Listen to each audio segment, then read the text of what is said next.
Good morning, guys. It's 5:15 in the morning. I slept in. It's 36.4 degrees. It is day 106, July 17, and I'm gonna wake up, get down to Elkhart Trailhead, and try and hitch into Pinedale. All right, good morning again, folks. 6:37 a.m., 37.8 degrees. I just finished up breakfast up here where I hung my sack, my bear bag. So I camped. Just want to point something out before we get going. I camped right over here on this little flat of land. Probably tough to make out. And then the whole lake, it's called Chain Lakes, I think plural, and it's a whole big string of lakes all kind of strung together. I'm going to be walking next to lakes all day today. But man, I was laying in my tent, so right over here, just about, yeah, somewhere right over here, and I started hearing a big commotion in the water, big. And so, at first I was thinking like, my first thought, obviously the most natural answer is maybe it's just some fish doing some fish stuff. I don't know, whatever fish do. But it was way too big for that. And like probably in less than a second, I vanquished that theory because it just seemed totally implausible that any sort of fish could make that much noise. And well, so then the thoughts started getting a little not quite scary, but there are only so many very large animals I can think of out here. Oh my goodness. Sorry, I keep dropping my trekking pole. Well, so finally meaning, a couple seconds later, I grabbed up my bear spray and pulled out the safety and started thinking, all right, well, there aren't supposed to be many bear in this part of the park, but I mean, what do bear care about all that? They don't care, none at all. And finally kind of worked up the courage to poke my head out of my tent, see what in the world was causing that much commotion, because as much as I don't want to see a bear splashing around in the water, I mean, that would be cool to see, but not, it'd be a weird mix of really cool to see and really not cool to see. But as much as I didn't want to see that, I also definitely don't want to not be aware if that's what's going on. I mean, if there's a bear like 50 feet from my tent, I darn sure want to know. So I poked my head out, and in the commotion of my moving around, I hear the loud splashing subside. So clearly I had alerted whatever animal or animals were making that noise. And I kind of stick my head out, look out, and dude, there was like, I don't know what, a dozen or 15 huge elk. Huge. They weren't all huge. Some of them were babies. But sure enough, they had just run down this big old flat expanse, or I guess they must have moseyed down because I didn't hear them trotting at all. I only heard them splashing. And yeah, dude, they were just taking a bath, I guess, or whatever, frolicking in the water. Now, naturally, as soon as they saw me stick my head out, they charged away. They were gone. But I mean, these were big animals. I've been seeing elk. I mean, you guys have seen my clips of all the elk I've seen. Yeah, these were way bigger. So that was really cool. I tried to get a clip, but it didn't come out. I mean, it was already 9:45, so it was pretty dark. Yeah, so that was the excitement for the night. Let's see. Aside from that, it did get cold again last night. It's still kind of chilly. But luckily I had the foresight to actually zip up my sleeping bag last night. So the cold didn't bother me. Cold didn't bother me at all. Slept great. Woke up this morning and yet again, condensation, dew, everything was wet. Sleeping bag got even wetter than last night, which is a bummer. but hopefully I'll be able to dry it out today at some point. And then yeah, man, this morning alarm went off at 4:30, and man, I ignored that. I knew, you know, normally these last few nights I was sleeping near Martin, and we'd kind of discussed breaking camp at 6, so you kind of feel like that obligation to stick to the plan. But I wasn't camping near no one last night, man, so that alarm went off. I know I only have whatever 10 miles or something today, and I just ignored it. Slept a little while longer. I mean, it was cold, everything was wet, still very dark, and I just didn't want to deal with it, so pulled in an extra 45 minutes. That's the hiker prerogative, I suppose. Anyways, as I say, today, probably 10 miles, something like that. I don't know, however long it takes to get down to Elkhart Trailhead. And I looked ahead. I think it's going to be about 125 miles or something.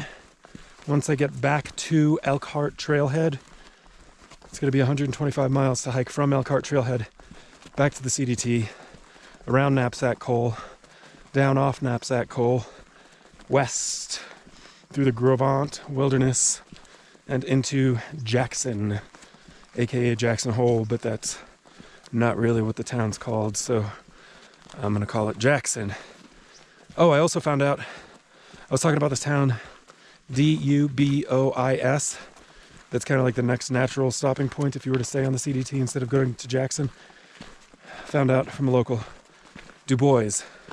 That's the name of the town. Dubois is the local pronunciation. So I don't know why they choose to pronounce Dubois as Dubois and Grovant as Grovant when they both certainly originate from the same language, and I suppose they observe the proper pronunciation for one and not the other.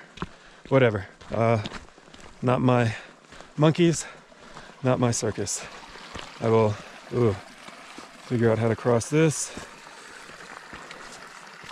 This might be a wet shoe affair. Nope.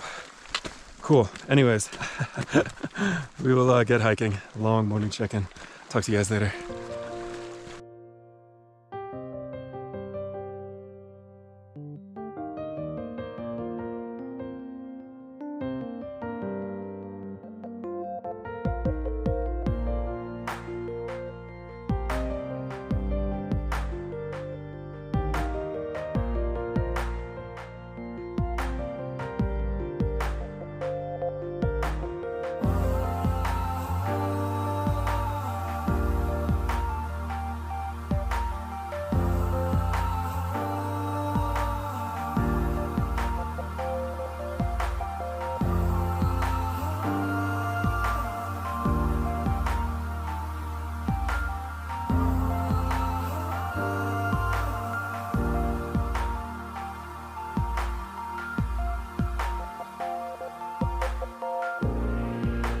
Hey there folks, it is 9:54 and 68.4 degrees, and I'm just making it with an eye shot of the Elkhart Trailhead, which is where I will post up and try and hitch a ride into Pinedale. Honestly, I'm not even sure exactly how far Pinedale is from here. I'll figure it out. There's the trailhead. I'm gonna get down here, and I might stick my thumb out. I might just kind of shoulder tap and see if someone can help me out, but probably check in one more time. I'll talk to you guys later. All right, 10:30 a.m. Just made it to town, right here on the edge of town. Ace Hardware. There's a Riley's, something like that, grocery store. That's where I'm headed right now. Nice young dude, Ethan, just moved, picks me up, just moved to Wyoming 5 weeks ago from Kentucky. Actually, very near the same part of Kentucky that my old friend Scout is from. So that was pretty cool, right next to Cincy.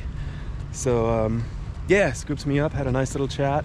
He's working and living in Saratoga, where I was for the 4th of July, so that was pretty cool. We kind of commiserated about some of the businesses and sites in Saratoga. He was also at that 4th of July parade, so that's kind of cool. Anyways, I'm gonna pop in here, grab up some grub, and find my way over to the hostel.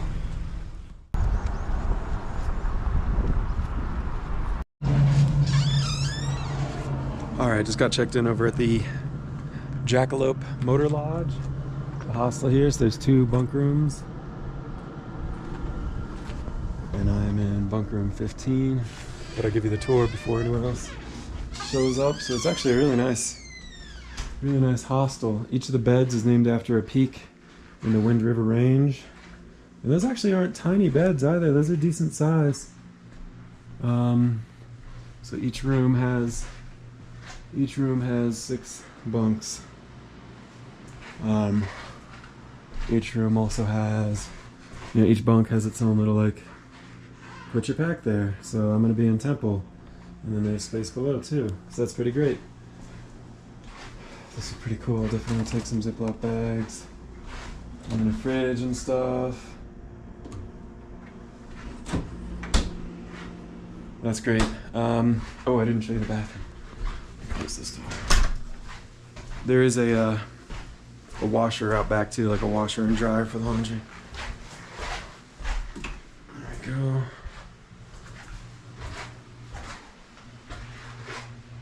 Each bunk's towels.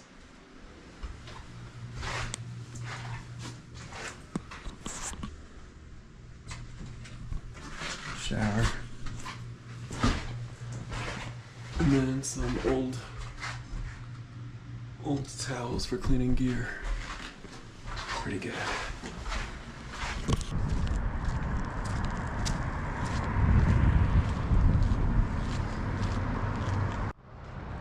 Alright y'all, it's 5:45 p.m. Not quite sure what the temperature is, but it's warm. And I'm here in Pinedale. Just finished up some dinner down at Wind River Brewing Company, I think. Got a nice little sandwich, a couple beverages. It was a good time. There's a few other hikers here in town, back at the hostel.